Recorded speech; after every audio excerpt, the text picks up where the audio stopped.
Does Milwaukee Tools stand behind their tool warranty? It was time for me to find out. After a few years of enjoying the Milwaukee M18 compact handheld shop vacuum and giving it a thumbs up in my video review, it started to malfunction. It's what some have referred to as the switch issue, although for my research it's likely a sensor issue. Here's what the problem looks like. I'd be vacuuming along and then after 30-40 seconds, the vacuum would shut off. Press the switch, nothing. I checked the battery, good, full charge. A few moments later, the vacuum would start up again. Then turn off. Talk about sucking. Then I try a battery pull. That didn't resolve the issue, like with some tools. And ultimately, my frustration would end up getting the better of me. I really wanted to throw the stinking thing. I even considered introducing it to my not-so-delicate fixer, Sledge. However, given busting it into a million pieces wouldn't do anything other than temporarily relieve my exasperation, I figured I'd make lemonade out of this lemon and share my Milwaukee warranty experience with you. Like most Milwaukee tools, the vac is covered by Milwaukee's 5-year tool warranty, and it became time to put that warranty to the test. My first instinct was to pull out the manual and contact Milwaukee via the email address noted in the literature, but I don't recommend it. Waste of time. I emailed them a copy of the receipt, serial number, explained the issue. Yeah, I'm that organized. And I immediately received an automated response claiming I'd get a response within 48 hours. 6 weeks later, which is unacceptable, I received a response telling me to file a repair claim using the e-service on their website. Of course, I'd already done that weeks earlier because I'm impatient. So after logging a repair claim on the website, I immediately received a FedEx shipping label. Easy peasy.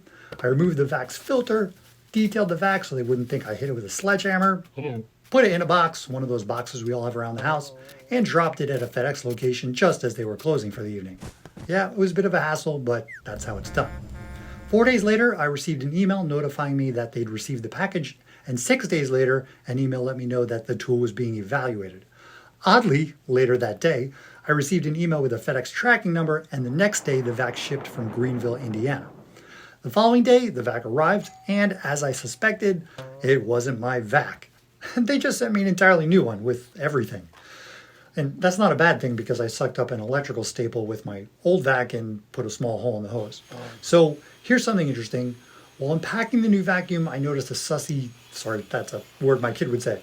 I noticed a suspicious etching above the battery slot. Looks like this one may have been inspected, tested, or even repaired following production. So my sense is Milwaukee knows these vacs have, or at least had an issue, and hopefully they've remedied it and aren't just waiting out the warranty clock. My guess is that's not the case though. To test the new vac, I strapped in a fresh battery and ran it until the battery was down a few bars. Then I tried out the new attachments, eventually started cleaning around the shop, and using it reminded me how much easier it is to use this thing for small shop cleanups versus dragging out the bigger vacs. I know, it's only been like a week or so. The new vac ran without any issue. The motor didn't get too hot, didn't lose much power as the battery drained, or at least not like I remembered. And it kind of seemed like this one was working better than the last one, although the filter is new. The good news is that the whole debacle of sending the tool back and receiving a new one took less than a week and a half, which is impressive given that Thanksgiving holiday was during that period. And I mean, who knows? Might have been even faster if not for the holiday. So to wrap up, Milwaukee honored their 5-year tool warranty, and that makes me feel all warm and fuzzy, given I'm heavily invested in the M18 and M12 platforms. Keep your receipts. Even better, register your tools using their website and use the e-service option for warranty claims and repairs. Definitely don't email them. I hope this video has been helpful. If it has, please do me a favor and hit that like button as if your vacuum randomly shuts off, and definitely subscribe. That keeps the channel going. Thanks for watching. Workshop Dance Party. Did you hit that subscribe button? Turn on the notifications bell? Of course you have, because you know that I try not to leave my subscribers hanging. If I've reviewed a product and subsequently had an issue with it, you know I'll try to post a follow-up with some solutions or at least give you some troubleshooting tips. All right, until next time.